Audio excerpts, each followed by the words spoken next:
What's up, legends? Imagine finally getting that sweet revenge you've been craving. You've won. But sometimes, victory is just the beginning of the real challenge. In this story, the moment of triumph unleashes a chain reaction our character never saw coming. Let's find out how the sweetest revenge turns regret. It was the most satisfying moment of my life.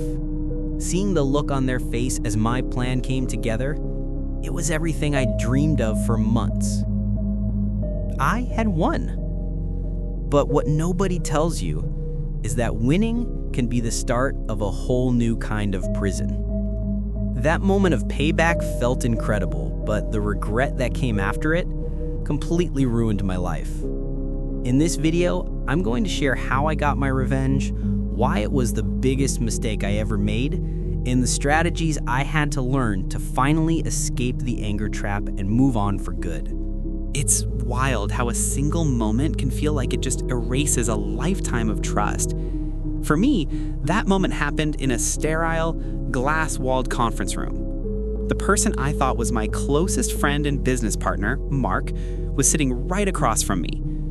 Between us were the investors we'd been trying to land for over a year. I had poured my entire life into this project. I'm talking late nights, missed birthdays, savings accounts drained to nothing. All for this dream we were supposed to be building together. I handled the technical side, all the coding, the product design. Mark was the front man, the guy who could sell anything to anyone. We were the perfect team, or so I thought. I trusted him completely. He wasn't just a partner, he was like a brother. We had a pact, 50-50 all the way. As the presentation started, I could feel something was off. The slides looked different. Minor changes at first, but then I saw it. My name was gone. Not just from the title slide, but from the entire presentation. The team slide now showed Mark as the sole founder, the visionary. My role was shrunk down to a footnote, a key contractor who helped in the early days. I felt the blood drain from my face. I looked over at Mark, trying to catch his eye, but he just stared straight at the investors.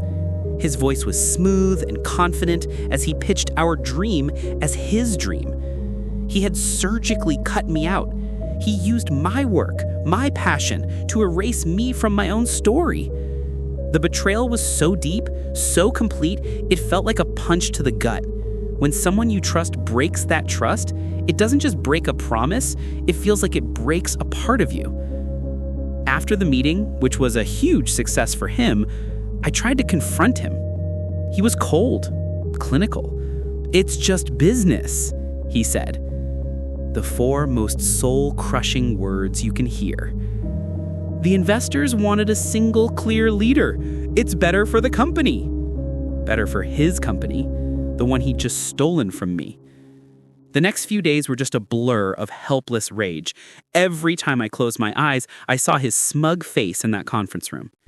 The anger felt like a living thing inside me, a poison that was just eating me alive. I couldn't eat. I couldn't sleep. The world, which had been so full of promise, was now just gray and bitter. Betrayal makes you question everything and everyone. My mind became a courtroom where I was just replaying the crime over and over. I learned later this is a common effect of betrayal. You get trapped in this exhausting loop. The only way I could see was a door labeled revenge. The thought started as a whisper, but it grew into a roar. He took my future, so I was going to take something from him. He wanted to be a leader? I'd make sure everyone saw exactly who he really was. The desire for revenge isn't just about being mad, it's about this deep need to restore a sense of justice. My world felt broken, and I became obsessed with the idea of setting it right. My plan started to take shape. It wasn't quick or impulsive. It was slow, meticulous, and it took over my life. I spent weeks gathering everything I needed. I knew the product's code better than anyone. I knew its strengths, and more importantly, its hidden weaknesses, the back doors I'd always planned to fix once we got funding. Mark, with his focus on business, would never see it coming. My life's work had been building our dream. Now, It was dedicated to building its perfect destruction. The day I finally put my plan into motion, my heart was pounding. It was a mix of pure terror and total exhilaration. With just a few keystrokes, I exploited a backdoor I'd left in the system. I didn't steal money or destroy the company outright. My revenge was more poetic. I planted a quiet, cascading bug that would stay dormant for a week. It wouldn't crash the system, it would slowly corrupt the most critical user data, making the whole platform unreliable and eventually useless. The cruel genius of it was that by the time anyone even noticed, the damage would be irreversible and almost impossible to trace. Then, I waited. A week later, the first reports trickled in. A few days after that, it was a flood. Panic erupted on the company forums. The same tech blogs that had praised the launch were now writing stories about its catastrophic failure. I watched it all happen from the shadows of the internet, a ghost in the machine I had created. The moment I knew I'd truly won was when I saw a leaked internal email from Mark. He was frantic, clueless, his whole image as the all-knowing leader just crumbling. He was offering a massive reward for anyone who could find the bug, but I knew they wouldn't. The code was a maze of my own making, and I was the only one with the map. The feeling was electric. It was pure triumph. For a moment, it really felt like justice. It turns out that neurological studies show that just thinking about revenge activates the reward centers in our brain. For that brief time, it feels incredibly good. I had taken back the power he stole from me. He had humiliated me, and now he was the one being humiliated on a public stage. The score felt settled. But that feeling, that glorious moment of victory, it lasted for about a day. Then something else started to creep in. It began as this hollow feeling in my stomach. I thought I'd feel free, liberated from the anger that had been glued to me for months. Instead, I just felt empty. The anger was gone, but there was nothing there to replace it. I'd spent all my time and energy focused on tearing Mark down, but I hadn't spent a single second thinking about what I would do after. My life had no purpose beyond getting even. The friends who had supported me right after the betrayal started to look at me differently. They couldn't get behind the cold, calculated way I got my revenge. They saw the darkness it took, and it scared them. I ended up totally isolated. The professional fallout was even worse. No one could prove it was me, but the tech world is small. Whispers followed me everywhere. My reputation, once my biggest asset, was now toxic. I had shown the world I could build things, but I had also shown them I could destroy them with malice. Who would ever trust me again? My revenge didn't fix the past. It didn't get my company back. It didn't restore my friendships. All it did was chain me to the very moment I was trying so desperately to escape. I had punished Mark, sure, but in doing that, I punished myself far more. And it turns out I'm not alone in this. Psychologists have found that people who seek revenge often end up feeling worse, not better, because they get stuck ruminating on what they did. That was me. I had won the battle, but in the process, I had completely and utterly lost the war from my own life. If any of this is hitting home for you, if you've ever felt trapped by anger or resentment, do me a favor and hit that subscribe button. Because what I'm sharing next are the lessons I had to learn the hard way, the strategies that finally helped me break free. To figure out how to escape the prison of revenge, I first had to understand why I walked into it so willingly. Why does something that ends so badly feel so right in the moment? The answer is buried deep in our psychology. As I mentioned, when we're wronged, our brain's reward system lights up at the idea of getting even. It feels good to plan revenge because our brain is anticipating the reward of balancing the scales of justice. It's a primal instinct. When we feel powerless, revenge gives us this seductive illusion of taking back control. You're no longer the victim, you're an agent of justice. But here's the trap. Our brains are great at predicting that short-term hit of satisfaction, but they are terrible at predicting the long-term emotional fallout. Psychologists have found that instead of giving you closure, revenge actually keeps the original wound from healing. Think of it this way. When someone betrays you, they hand you a backpack full of heavy, sharp rocks. The anger, the hurt, the injustice, those are the rocks. You carry them around and the weight is unbearable. You think the only way to get relief is to find the person who gave you the rocks and throw them back, twice as hard. Getting revenge is the act of throwing those rocks. And for a split second, your back feels lighter. But you don't realize that in the process of planning, aiming, and throwing, you've been reliving the betrayal over and over again. You've kept the wound fresh.